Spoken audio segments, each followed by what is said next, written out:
2 people are dead after a fire at a Shawnee apartment complex this morning. Investigators say they tried to do CPR, but the victims died by the time firefighters arrived. Sloan Heller is just east of 75th and Quivira Road with more on this investigation. Sloan.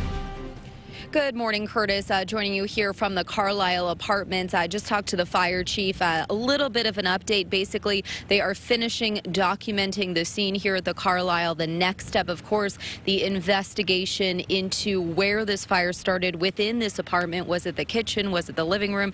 And how it started. Again, what we've been hearing, though, from the chief all morning, it appears the 2 people in this basement floor apartment apparently died from smoke inhalation. Take a look. This is a Sky Tracker video from about 5:30 this morning. Again, no flames visible because this fire was, in fact, pretty small. What the chief said is it was so small, his crews had a hard time finding the actual apartment, but clearly enough to produce the kind of smoke that it did.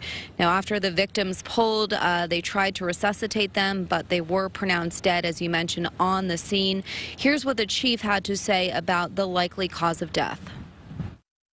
The smoke.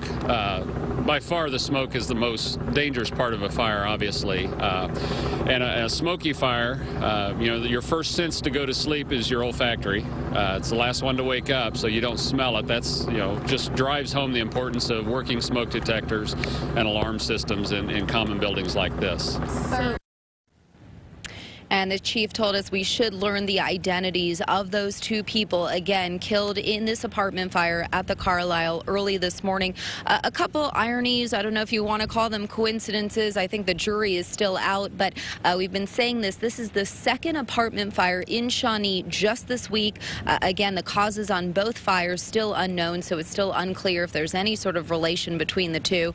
Also, we caught up with a couple that lives in this exact same complex, not the same building, the same complex, and they had their own scare this morning right as this fire was going on. We're going to have a live report on that coming up in the next half hour. For now, we are live in Shawnee this morning. Sloan Heller, 41 Action News. And Sloan, you kind of touched on this, but it really seems like we've had a number of apartment fires this week. In fact, like Sloan said, just yesterday, firefighters responded to one in North Kansas City near Quebec Street and Orleans Circle. Several people had to be rescued from their balconies. One person there suffered from breathing in too much smoke. And on Tuesday night, flames ripped through the Fox Run apartments near 75th and Goddard. That one also in Shawnee. 24 units suffered damage there. Half of them were destroyed. Everyone, though, was able to make it out of that fire safely. It took crews about 3 hours to knock that fire out.